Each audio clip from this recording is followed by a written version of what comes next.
Wildcard Sunday. With me, as always, I've got Nick Parsons from the Insiders Room. We're going to discuss Saturday wildcard football. How do you feel? I feel good, but we're actually going to be discussing Sunday wildcard football. Saturday, didn't I? No worries. Yeah, no, we did discuss Saturday on Wednesday there. And so we did a really comprehensive breakdown with Kurt Alexander, and that was fun. And Yes. So we'll see what happens tomorrow. I think that's what I was trying to say. I knew I wanted to remind everyone that if you are looking for Saturday free picks in this style, that it's already out there. Just search the live cap with picks and parlays and you'll find it. And with us, like we do every Friday, we've got the professor. Dan Kaiser is here. How's it going, Dan? Good. Now I have to get my mind switched to the NFL instead of college. But I'm ready to go. I feel you. It's just that time of year. There's a lot going on. Hey, Rye Cape, we haven't seen you in a while, friend. Picks and Parlays View Crew. Don't forget, hit like, subscribe, and ring that bell for notifications. We've got a lot of great shows coming up this week and every week for that matter. You don't want to miss one. Lots of free picks for you guys because that's what we do here. I don't know if anyone told you. So yeah, guys, let's talk some NFL. We're going to start out with the Ravens at the Titans. I've got Baltimore -3. Total is 54.5. People in the comment box, drop your comments. Let me know who you like in this game. Nick, kick it off for me. What are you thinking here? Well, will the Ravens get revenge from last year's playoff loss to the Tennessee Titans this weekend? I guess that's the big question. Baltimore, it finished 11-5, and it finished on a 5-game win streak. Tennessee won the AFC South at 11-5. It survived a crazy wild road game in the finale there against Houston, 41-38 as a 7-point favorite. So yeah, this was last year's divisional round. These two teams played together, and it was a pretty big upset at the time. Tennessee took down the 14-2 Ravens, and then also the Titans won a regular season matchup here against Baltimore in Week 11, and that was by a score of 30-24. This has just been a bad matchup for Baltimore for whatever reason. So, I mean, Baltimore, it had a really good offense. It averaged 29.3 points per game. It had a really good defense. It allowed 18.9 points per game. Lamar Jackson, he finished with 26 touchdowns and 7 interceptions. And really, the Ravens are healthy coming into this matchup with Tennessee.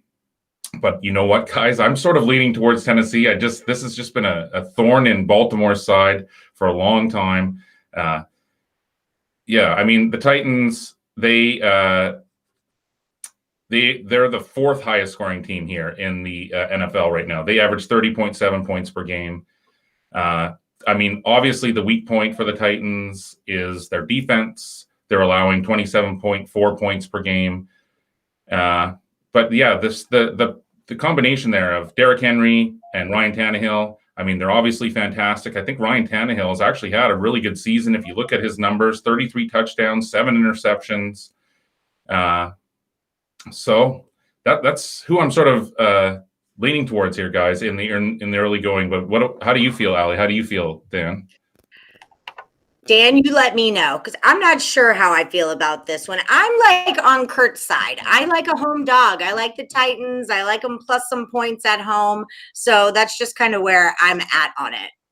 But what do you have, Dan? You're a grown up here. You know what's going on. Wait. Is that like an age thing? No, I just mean I don't really know. You know. Yeah, I've been going back and forth in this one.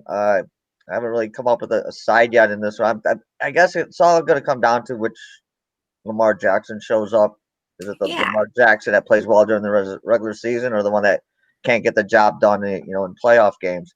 So that's kind of I have to make a decision on that. I'm looking at this game. I'm looking at the total. Actually, I'm looking at the over in this game. All right. The Titans have gone 12-3-1 to the over this season. Baltimore's overs hit for the last 7 games, and everybody says, it's running. Both teams like to run the ball, and they do. But I think at some point, both teams are going to. The defenses know that, so I think they'll start stacking the box to slow down that running game. Tannehill can throw the ball. I guess it just depends on, if Jackson can get the job done passing. I think they may start out throwing deep the Ravens to Brown to try to open up that defensive front of Tennessee. I just think they put up 54 points the last time these two teams played. It's number sitting at 55. I think they're going to go more offense, probably a lot more passing than people think. And I like this game to go over.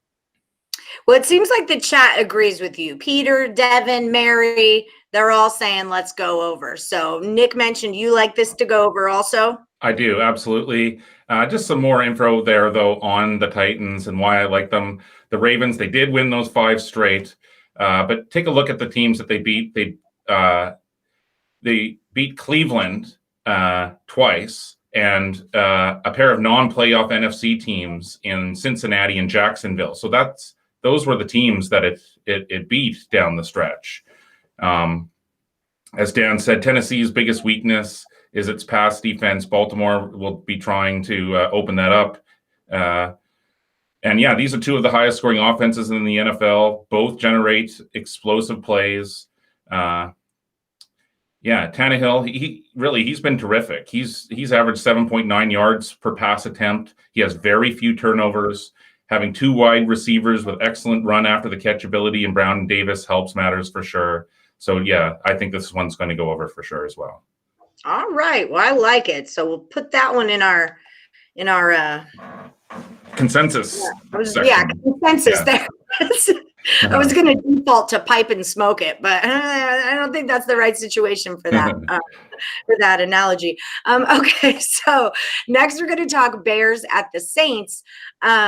We've got the Saints minus 10, totals 47. Dan, you kick this one off. What do you got going on here? Yeah, that's kind of an interesting game. The Saints, they get Michael Thomas back at wide receiver, but they lose Kamara. I think the loss of Kamara is a little bit bigger than getting Thomas back because Breeze hasn't really thrown or has shown that he can throw the ball deep downfield this season. It's just what Bears team is going to show up. I mean, they finally got an offense. Their offense is finally going. I know they played some bad defenses, but their offense is finally going under Trubisky. Montgomery's doing what everybody thought he was going to do when they drafted him. But their defense has taken a step back this year. Both their cornerbacks have been out. I think Screen is still out. I think Johnson is supposed to play in this one. It's going to come down to, I think, a lot to what, again, can Trubisky do anything against the Saints offense? It's a lot of points. I'm not sure yet on the side on this one, but I am taking the over in this one. They did put up 49 points the last time they played. It did go in overtime to get the 49, but the Bears offense has just been a different machine lately. They've scored at least 30 points in 4 of the last 5 games. And Breeze is finally back after missing 4 games. They've been averaging 38 points a game in their last 3 games. And like I said, the Bears defense hasn't been that defense that it has been the last couple of years. I think 47 is a little low. I think the Saints will at least get high 20s, low 30s, and Trubisky, the Bears will get enough to put this game over. All right, Nick, what do you say? Devin Henning says, I thought AK was back. That's what I believe as well. I believe I was going to mention that. I do think Kamara will be back for this. That's what I thought as well. But in this day and age, there's just so much change happening by the minute, it seems. But that's what I also thought. But regardless, yeah, as Dan pointed out, the Saints, they averaged 30 points during the regular season, but they closed out the regular season by averaging 42.5 over the final 2. The Bears only averaged 23.3 during the regular season, but they also finished off pretty strong, not including that game against Green Bay, but they were averaging 31.5 points per game over the last month. So, yeah, I like the over as well. I'm kind of leaning towards the Saints here. The Bears, they had their 3-game win streak snapped by Green Bay in their last game, as I said, and they would have actually even missed the playoffs if Arizona had beaten LA in its last game there, so they wouldn't even have been here. as I said, the Bears did a pretty good job defensively, giving up 23.1 points per game. But here they are on the road in this difficult road venue. So yeah, I like the Saints here personally, laying the big number there. I also like the over. I think that New Orleans will go up early. I think they're going to keep the foot on the gas, and yeah, I think this one will go over, and I like the Saints. All right. I guess let's see. Rycap says that he has to pass a COVID test tomorrow to play. Yep. Well, if he does play, that makes it even better for the over. So Right. I hope he does come back then. For that No matter. doubt. Absolutely. And for the Saints play. Are you wearing an Alabama hat? Is that what's happening with you right now? Oh, because you wanted to go to Alabama. They were your first choice school, huh? I remember that. Right? Or second choice, actually. Second choice school, yeah. Yep. See, I listen. I'm a listener. And Devontae Smith. And Devontae Smith, right? Because I gave that pick out. So do you guys remember that? Dan called Devontae Smith on this show. I was here. It's on video. You can look it up. He called it. He told us all to get on it. Yep. I couldn't find it. I looked. I couldn't find it. Bill Hill was not giving it to me. Sometimes they're afraid of my action. Okay. Oh, they must have heard me. I'm just kidding. They must have heard me. And we're afraid there's going to be a big run on it. So they took it off. The professor says it's so. Okay, so we have one more to go. People at home, don't forget, like, subscribe, hit the bell for notifications. If you're wondering about the Saturday NFL wildcard games, we did that show on a Wednesday. So hop into YouTube and just search Picks and Parlays live cap or NFL wildcard, that kind of jazz. And you can pull it right up.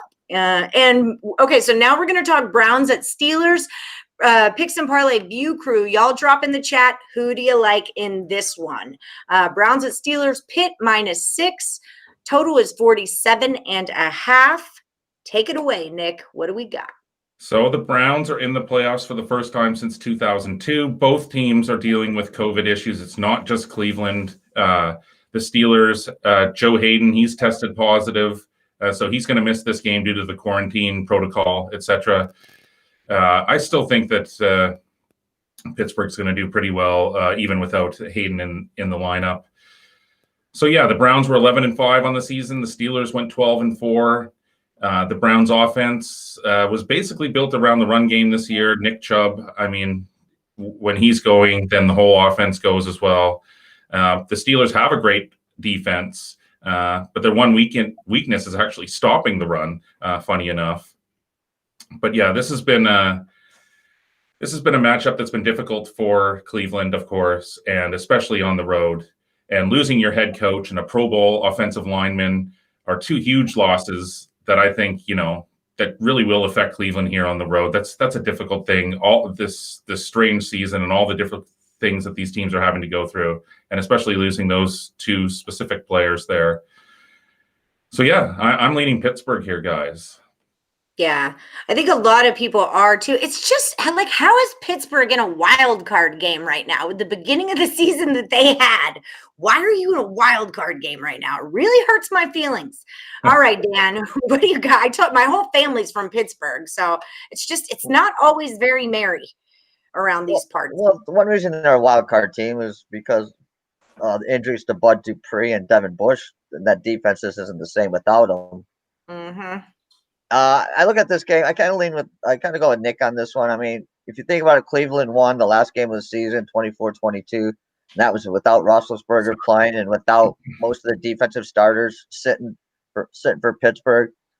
And looking at that game without those guys in it, I would lean Pittsburgh, but my free play out today is on the over in this one. I just think that the Steelers will take advantage of the Browns' struggles to contain the passing game. Cleveland's given up 38 points against the Cowboys, 34 points to the Bengals, 47 points to the Ravens. So I think Pittsburgh's going to be able to score, and the fact that Pittsburgh can't run the ball, will just mean that Roethlisberger will be throwing the ball all over the field, which should generate a lot of points. The Browns' offense has been okay. But Pittsburgh's given up 24 points a game in the last 4 straight games, and I just think without those two defensive players and all-stars and Dupree and Bush, Cleveland will be able to take advantage. I think in the running game, Chubb had 108 yards in the last game of the season. He'll get his. It's going to come down. Can Baker make some throws? Can Baker do enough to get enough points to put this over? But at 47.5, again, I think Pittsburgh at least gets in the high 20s, low 30s. So I might take a late touchdown by Cleveland. But I like this game over. All right, so you're 3 overs. You're just over. That's your MO today. Yeah, I'm kind of leaning the same way with Dan. I just wondering about the weather a little bit as well. Neither of these teams, neither of their games this year hit 46 points. But yeah, I think that this is different. There's some uncertainty on the defensive side of the ball for both teams that each of these talented offenses will try to take advantage of. And I mean, there's no love loss, obviously, between these teams. So yeah, I'm expecting kind of a shootout. But yeah, I just wondering about if there's anybody in Pittsburgh right now who could tell us about what the weather will be like tomorrow. Anybody? Hi, Doug. Anyone coming in from Pittsburgh?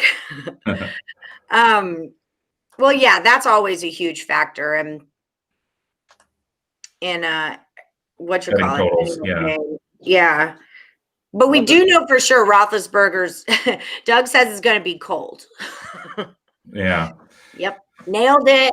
Yeah, it looks like it's going to be like 31, mostly cloudy, 10% chance of rain. That's perfect. Light winds, maybe 4 miles an hour. So perfect football weather. Yeah, nothing out too outrageous.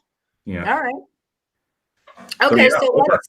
But again, I just like that, but they did put up 46 in the last game, and that was without without Roethlisberger. Right. So, it was close to the number in the last game. So, you would expect a few more points with Big Ben running the show, especially with busted up defenses.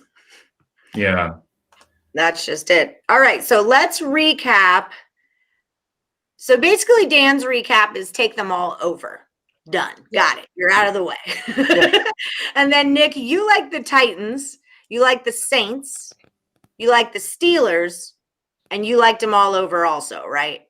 Correct. I'm a good listener. I tell you guys. Yeah, bang, bang. That's how I do it. Okay, so that's what we got here, guys. Hope that helps y'all out this weekend. Again, if you're just joining in, we did Saturday NFL Wildcard on Wednesday, so just Google it, YouTube search it, and you'll be able to find it. Thanks, everyone, for joining us. Hit like and subscribe if you haven't already. Ring the bell for notifications, and stay tuned in. Keep an eye on your notification box. We're doing Total Chaos NFL tonight at 9 p.m. Eastern with Chip Chirimbus and Kurt Alexander. They're going to go over all 6 of the wild card games. So that's what's up. Yeah. Chip the survivor. Chip 3 in a row. This guy. Yeah, holy. 3 times in a row. He was 11-5 in the last week of NFL. Last week, wow. 11-5. Impressive. He ain't bad. We'll keep him around. Okay. He's earning his keep. All right, guys. Until next time, thank y'all for being on the show. We'll see you guys soon. All right. See ya.